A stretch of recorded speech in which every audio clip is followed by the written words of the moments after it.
Olá, nono ano! Aqui quem fala é André, professor de ciência. No vídeo de hoje, nós vamos falar sobre íons e ligações químicas. Ligação covalente, ligação metálica, ligação iônica. Vamos lá?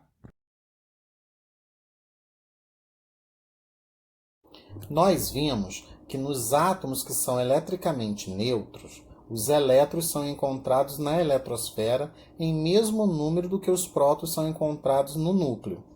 Durante o desenvolvimento do modelo atômico, vimos que é possível tirar alguns desses elétrons do átomo, e nesse processo ele terá um número diferente de elétrons e de prótons.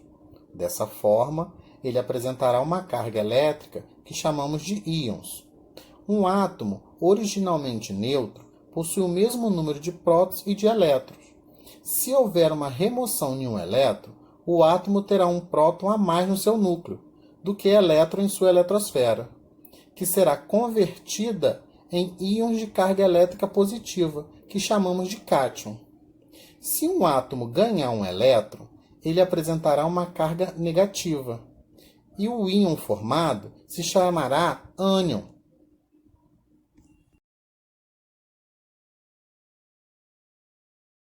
No nosso cotidiano, convivemos com uma enorme variedade de substâncias, que são combinações de átomos.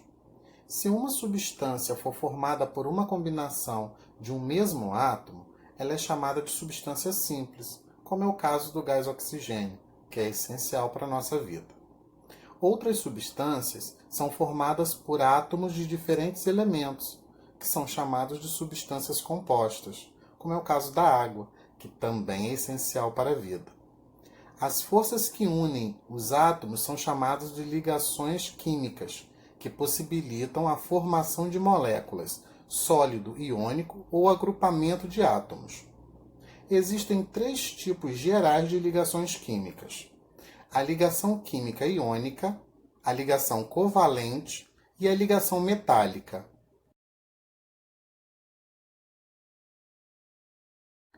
Podemos realizar experimentos para verificar quais substâncias são capazes de conduzir eletricidade.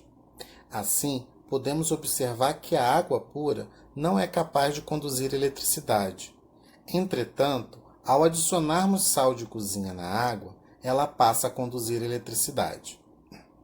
As moléculas de água são compostas por 2 átomos de hidrogênio e 1 átomo de oxigênio, unidos por uma ligação covalente. Nas ligações covalentes, átomos compartilham elétrons e possibilitam a união dos átomos. O átomo de hidrogênio possui apenas um elétron na sua camada de valência, e o oxigênio possui 6 elétrons na sua camada de valência. Na molécula da água, cada um dos átomos de hidrogênio compartilha seu único elétron com o oxigênio, e o oxigênio compartilha um elétron da sua camada de valência com cada um dos átomos de hidrogênio. Desse modo, os átomos de hidrogênio possuirão 2 elétrons em sua camada de valência, que se assemelhará à camada de valência do gás nobre hélio, tornando-se mais estável. De modo análogo, o átomo de hidrogênio passará a apresentar 8 elétrons na sua camada de valência, que então se assemelhará ao gás nobre neon, ganhando estabilidade. Como os elétrons responsáveis pelas ligações covalentes são compartilhados pelos átomos ligados, esses átomos não apresentam cargas efetivas, portanto não são capazes de conduzir corrente elétrica.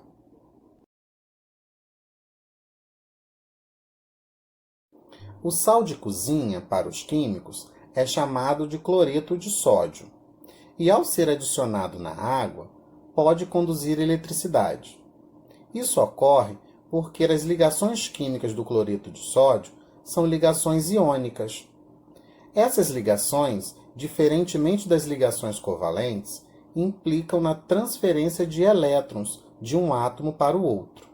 Assim, o que mantém os átomos unidos em ligações iônicas é a atração eletrostática por íons de cargas opostas, os cátions e os ânions. No caso do cloreto de sódio, o átomo do cloro ganha um elétron do átomo do sódio, que se torna um ânion cloreto.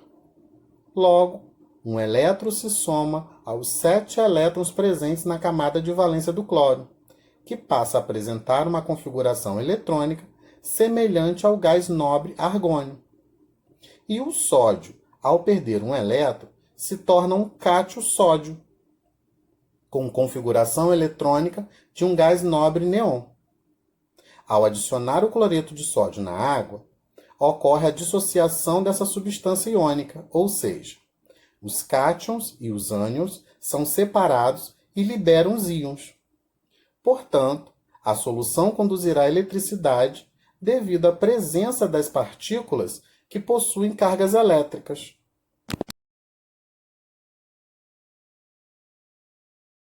De modo geral, os compostos iônicos, isto é, substância formada mediante ligação iônica, apresentam as seguintes características: conduzem corrente quando dissolvidos em água, ou após sofrerem o processo de fusão.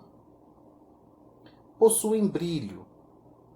Apresentam elevados pontos de fusão e ebulição. São capazes de realizar o fenômeno da dissociação quando sofrem a fusão, ou seja, quando passam do estado sólido para o estado líquido ou quando estão dissolvidos em água. São solúveis em água. São sólidos à temperatura ambiente. E seus átomos organizam-se de maneira a reproduzir um retículo cristalino. Nos compostos iônicos, os átomos aglomeram-se de forma a ocupar os vértices das estruturas cristalinas. No cloreto de sódio, por exemplo, um ânion cloreto, esfera roxa, interage ao mesmo tempo com 6 cátions sódio, esferas verdes.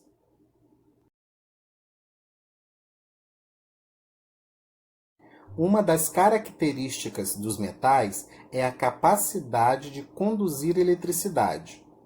Isso se explica porque os átomos de metal estão unidos por ligações metálicas, nas quais os elétrons de valência dos átomos pertencem simultaneamente a todos os núcleos dos metais. Para explicar as propriedades encontradas nos metais, podemos recorrer ao modelo do mar de elétrons, a fim de esclarecer a ligação entre seus átomos.